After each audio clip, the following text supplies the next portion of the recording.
Hi guys, I'm going to talk to you about an app that I've been using called SeeSaw. SeeSaw is a really creative way to assign your students activities during this e-learning time. You can get really authentic feedback from them as well as give them really engaging activities, and it's a great way to build relationships with your students because you see a side of them that you're missing when we're doing e-learning. I'm going to show you the teacher view first and then the student view. You do have to make accounts for yourself and for your students, but it was really easy and quick to make those accounts for them and to get that information out to them. I'm going to show you first how to make a class. So you would click on Create New Class, enter in the name of your class, and then choose the grade level. And then you would enter in your students' names.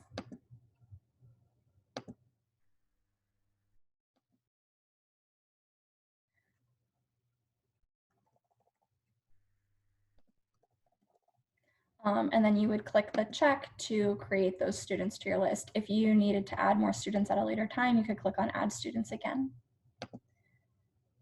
So this is kind of how a new class would look before you've given them anything. I'm going to show you a sample class that I've already made with some activities already in them. So this is the list of my sample class. I can see when I log in, this is kind of the home screen. It gives me a list of the activities in the order that they've been submitted and anything that I need to look at. So I can see that I have one post that needs to be approved.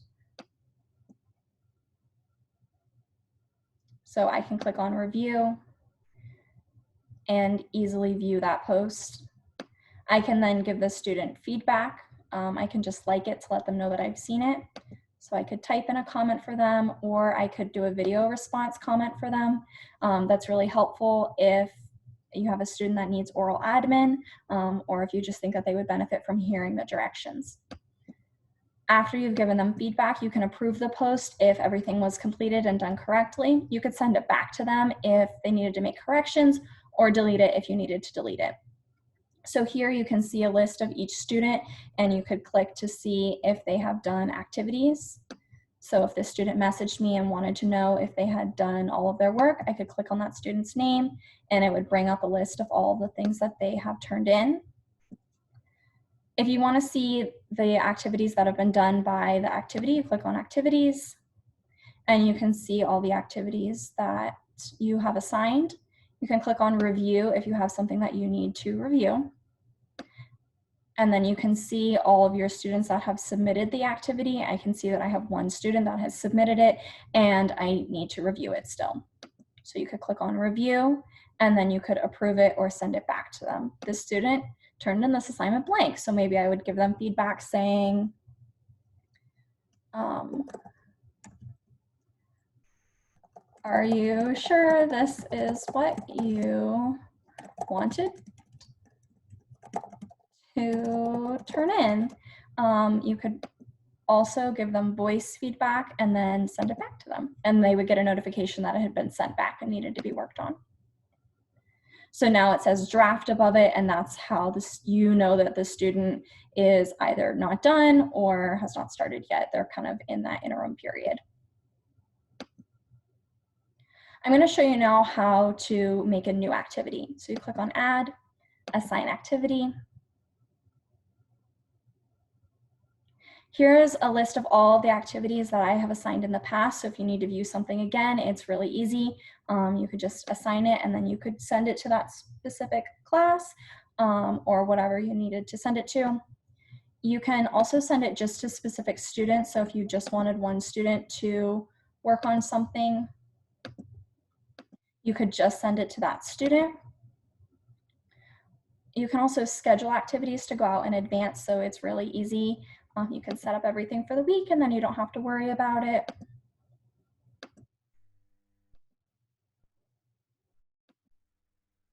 Honestly though, I have not made very many of my own activities, although that is definitely an option. You just click on Create New Activity, label your activity, and then choose the template that you want them to use. So here is where you would upload something that you made yourself or found somewhere. You could also just do a journal. They can do a video response. They can take a picture and draw on top of that, or they could do a drawing to illustrate something that they've learned. You can also give them with a link to a video or an article that you want them to read and respond to.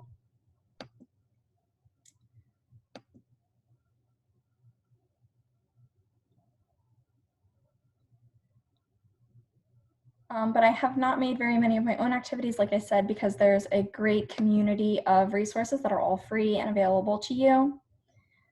You can sort by grade level and by activity type. So they have all grade levels and a ton of different subject areas. So this would be great to use even in like specials or in your regular classroom. You can also sort just by the topic, and then it will give you a lot of different activities. But they have a lot of things that you can use. If there was something that you wanted to save, you could click the heart to save it, or you can assign it right from here.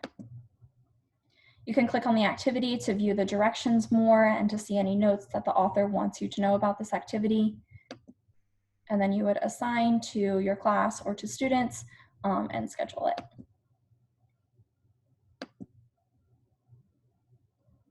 There's also an inbox feature that you can use to send out messages to your students if that's something that you want to do. I'm going to show you now what a student account looks like.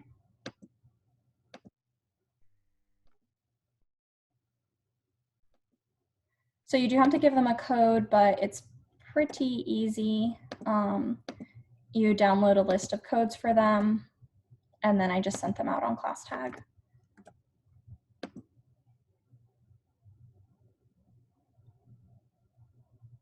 So when the student logs in, here's a list of all the activities that he still needs to work on.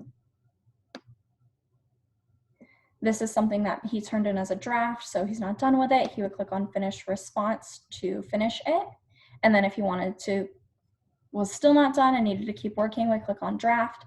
If they were ready to submit, they would click the green check to submit.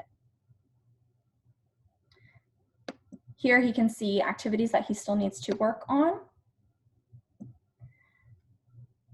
And then they can go to the inbox and they have a list of the feedback that they have been given on assignments.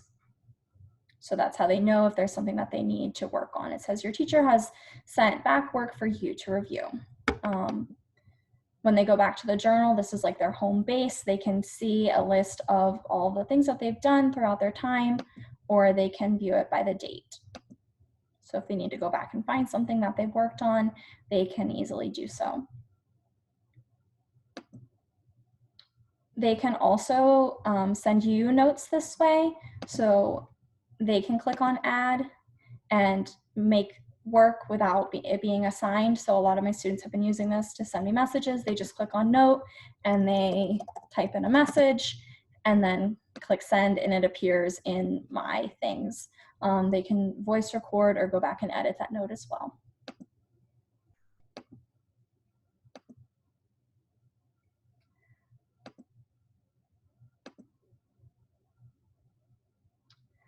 But that's all I have to share with you about SeeSaw. Like I said, I've just started using it, but I really like it a lot.